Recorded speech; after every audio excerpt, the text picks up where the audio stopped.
حد شغال في خط إنتاج أكيد السيناريو ده مش غريب عليه. بتبقى في نص الشغل وكل حاجة ماشية تمام وفجأة الماكينة وقفت، الإنتاج كله بيتعطل. النهاردة بقى هنتكلم عن سبب من أهم أسباب التوقف دي، وهنشوف إزاي ممكن نحل الأعطال اللي دايما بتتكرر في ماكينات التعبئة. وأول سؤال بيجي في بالنا كلنا أول ما الماكينة تقف هو: يا ترى المشكلة كبيرة؟ هل إحنا كده محتاجين نوقف كل حاجة ونجري نكلم فني متخصص فوراً؟ الإجابة على السؤال ده صدقوني غالباً بتكون مفاجأة، ومفاجأة كويسة جداً كمان. طيب ركزوا معايا بقى في النقطة دي، عشان هي دي يعني زي ما بيقولوا المعلومة الذهبية. الحكاية كلها إن أغلب مشاكل التعبئة مش محتاجة ميكانيكا تقيلة ولا قصة كبيرة، لا لا لا. الحل أبسط من كده بكتير، شوية تنظيف على شوية ضبط ومعايرة، بس كده. تخيلوا إن الفكرة البسيطة قوي دي ممكن توفر وقت وفلوس قد إيه. ونبدأ بأول مشكلة ويمكن أكتر واحدة منتشرة وبتقابلنا كلنا: كمية التعبئة مش ثابتة. يعني نلاقي عبوة مليانة على آخرها واللي جنبها ناقصة، وطبعا ده بيأثر على طول على التكلفة وسمعة المنتج في السوق. وهنا بقى يتكشف السر كله. تعالوا نبص على الحلول دي واحدة واحدة. بيقولك في هوا في خط السحب، طيب فرغه. الصمام عليه رواسب، نضفه. الضغط مش ثابت، راجعه. شايفين البساطة؟ مفيش أي كلام عن فك وتركيب معقد أو تغيير قطع غيار كبيرة، لأ، دي كلها حاجات بسيطة ومنطقية، أي حد ممكن يعملها في دقايق معدودة.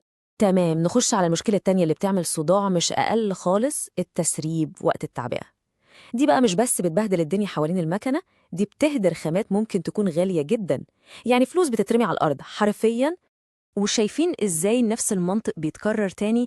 التسريب ده غالباً سببه يا إما جواند رينج بسيط تمنه ميش حاجة ومحتاج يتغير، يا إما صمام محتاج يتربط عليه كويس ويتظبط.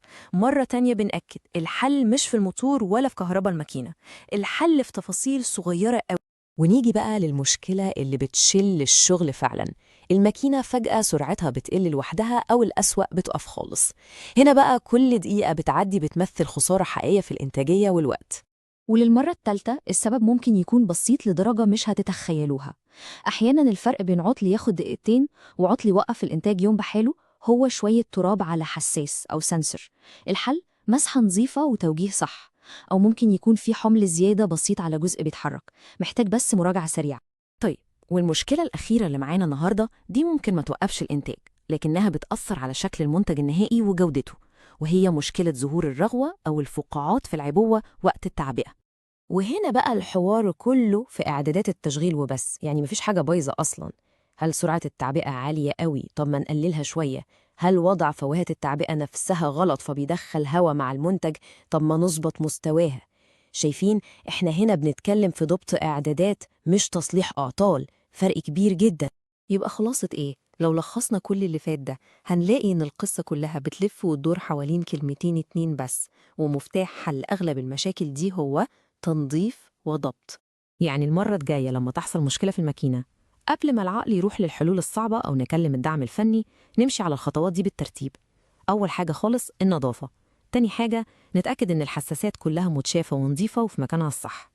تالت حاجة نفتكر دايماً إن المعايرة الضرورية دي مش رفاهية، دي اللي بتمنع المشاكل من الأساس. وأخيراً القاعدة الذهبية: نبدأ دايماً بالحلول البسيطة. وده بيوصلنا للسؤال الأهم اللي لازم نسأله لنفسنا، بدل ما نستنى العطل يحصل عشان نصلحه، إيه خطوة الصيانة الوقائية اللي ممكن نعملها بكرة الصبح عشان نمنع المشكلة دي أصلاً؟ التفكير بالطريقة دي هو اللي بيفرق بين اللي بيجري ورا الأعطال واللي بيمنعها قبل ما تحصل، هو اللي بيحولنا من مجرد رد فعل للمشكلة لناس بتتحكم في خط الإنتاج بتاعها.